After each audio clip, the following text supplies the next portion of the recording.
Breaking చూస్తున్నాం. ఎగువ జలాలతో గోదావరి నదికి వరద ప్రవాహం పెరుగుతోంది. పోలవరం ప్రాజెక్టు ఎగువ కాఫర్ డ్యాం వద్ద నీటి మట్టం 30 మీటర్లు దాటింది. ఏడాది ఇలా జరగడం ఇది రెండోసారి. పోలవరం స్పిల్వే ఎగువన 30.010 మీటర్ల నీటి మట్టం నమోదైంది. దీంతో స్పిల్వే 48 గేట్ల నుంచి 4,85,690 క్యూసెక్ల నీటిని దిగువకు విడుదల చేస్తున్నారు.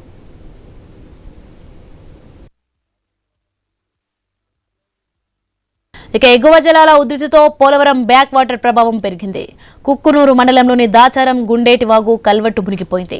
దీంతో 15 గ్రామాలకు రాకపోకలు నిలిచిపోయాయి. వేలేరుపాడు మండలంలో ఎద్దు వాగు వంతెన కూడా మునిగింది.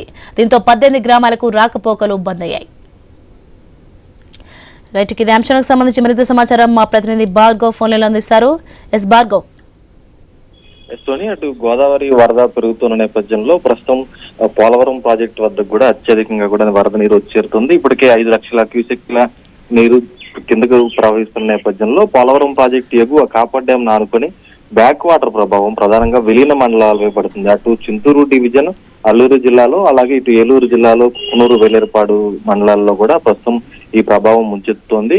ప్రస్తుతం అయితే ఇప్పటికే రహదారులపైకి కల్వట్లపైకి వాగునీరు అంతా కూడా వచ్చి చేరుతోంది. కుకునూరు మండలంలో ఉన్నటువంటి వాగులు ఏవైతే ఉన్నాయో అక్కడ దాచారం గుండేటి వాగు మధ్య ఉన్నటువంటి కల్వట్టు పైనుంచి ప్రవహిస్తున్న నేపథ్యంలో అక్కడ 15 గ్రామాలకు రాకపోకలు నిలిచిపోయాయి. అలాగే వేలేరుపాడు మండలంలో కూడా ఎద్దువాగు వంతెన మునగడంతో 18 గ్రామాలకు కూడా రాకపోకలు నిలిచిపోయాయి. ప్రస్తుతం ఇవన్నీ కూడా మండల కేంద్రాలతో బాహ్య ప్రపంచంతో సంబంధాలు తెగిపోయాయని కూడా చెప్పుకోవచ్చు. ఇంకా వరద పెరిగేటువంటి అవకాశం కూడా కనిపిస్తోంది. తెలంగాణ ఎగువ రాష్ట్రాల నుంచి వస్తున్న గోదావరి జలాలతో పాటు శబరి, ఇంద్రావతి ఇతర ఉపనదుల నీరు కూడా వచ్చి గోదావరిలో ఏలూరు జిల్లా ప్రాంతంలో కూడా చేరుతున్న నేపథ్యంలో అవంతా కూడా పోలవరం ప్రాజెక్టు మీదుగా దిగువకు ప్రవహించే విధంగా కూడా ప్రస్తుతం వెళ్తుంది. 5 లక్షలకు మించి ఇంకా ఎగువ నుంచి నీరు వస్తుందని కూడా అధికారులు అంచనా వేస్తున్నారు. ఇదే జరిగితే ఖచ్చితంగా మరోసారి కూడా పోలవరం ప్రాజెక్టు ముంపు మండలాలు ఏవైతే ఉన్నాయో విలీన మండలాలు అవి ముంపు బారిన పడేటువంటి అవకాశం కూడా ఉంది. కాబట్టి ప్రజలు అప్రమత్తంగా ఉండాలి. లోతట్టు గ్రామాల్లో ఉన్నవారు సురక్షిత ప్రాంతాలకు చేరుకోవాలని అధికార యంత్రాంగం